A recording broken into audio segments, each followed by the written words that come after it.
All right. So a living will is different than a will. A living will is a healthcare document, whereas a will is something that divides up your property. This is estate planning lawyer Michael Pevney, and I create estate plans for families in California. You can go ahead and comment in the comment section and ask an estate planning question in the comment section, and I will get back to you. A lot of people hear the word living will and they think it's something that tells people where you want stuff to go when you die. And it's easy to think that because it has the word will in it. And it's very confusing because yes, a will is a document that tells people where you want all of your stuff to go when you die, when you pass away. But a living will is totally different than that. A living will is actually a healthcare document.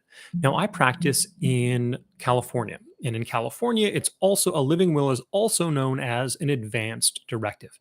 An advanced healthcare directive does a couple different things. First, it tells doctors, nurses, other medical professionals what you want your end of life decisions to be, meaning essentially, do you want your life prolonged and medication and ventilators, or essentially, do you want the plug pulled? Um, and the second thing that a living will does is that it appoints somebody to make healthcare decisions on your behalf in the event that you're not able to because you're having a health issue, because you're incapacitated, right? And so those are the two main things that a living will, sometimes also known as an advance directive, does. And this living will or advance directive is really an important part of any estate plan, right? An estate plan isn't just about having a trust or a will, it also includes documents that are in force while you're alive. And one of the most important documents that you can have while you're alive is this living will, is this advanced directive.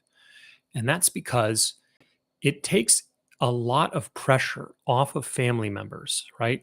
You're near death, you are going through some serious health conditions, and you want people to know what you want to happen. So, in that kind of situation, maybe you go to the hospital and you have two kids, and maybe the two kids disagree on what they want to happen. Maybe one of them says they had a conversation with you one time and you said you wanted to live as long as possible. And maybe the other kid says that they had a conversation with you and you wanted to sort of have death with dignity, that you didn't want any sort of heroic measures or anything like that. So, um, a living will completely gets rid of any confusion about all of that. Nobody's going to have a lot of pressure about what decision to make because you've already made it. So, for that reason, to put your family members' minds at ease, it's really important to have that because that's such a high stress, high pressure situation for loved ones.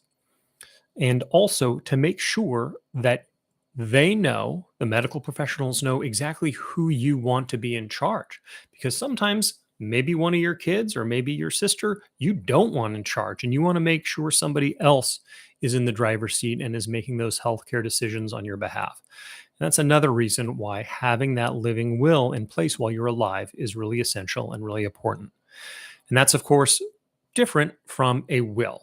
Okay. A will is the document that tells people what you want to happen with your stuff when you pass away, right? Some goes to charity, the house goes to the kids, and that sort of thing. In California, for people that own a home or who have kids under the age of about 18 or so, I very much recommend a trust instead of a will. Now, technically, you still have a will. It's called a pour over will. It's a very simple document. But a trust, in many ways, is going to be a lot superior to a will for a couple of reasons. Um, a trust doesn't have to go through probate. So, especially for homeowners, you're looking at tens and tens of thousands of dollars just to get through that probate system, where a will is going to, where a trust, sorry, is going to avoid that. A trust passes without the need of probate. Um, Privacy. A trust is a lot more private than a will. It's a totally private document.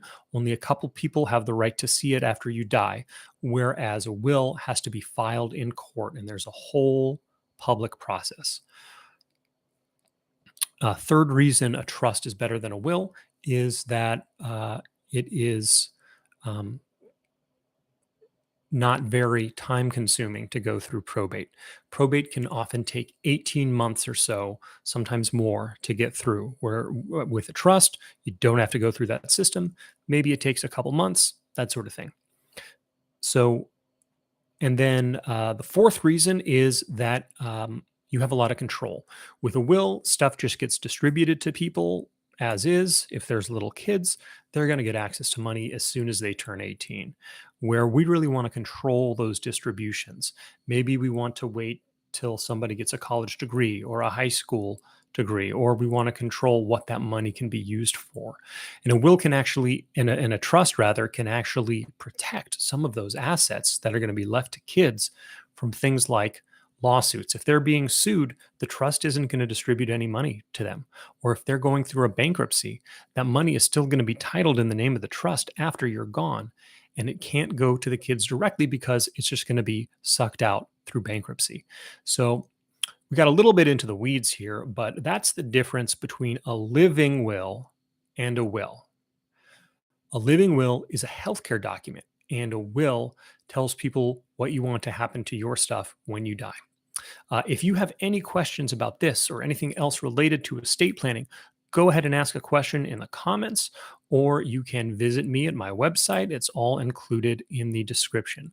So follow me for more estate planning information, and thanks for watching.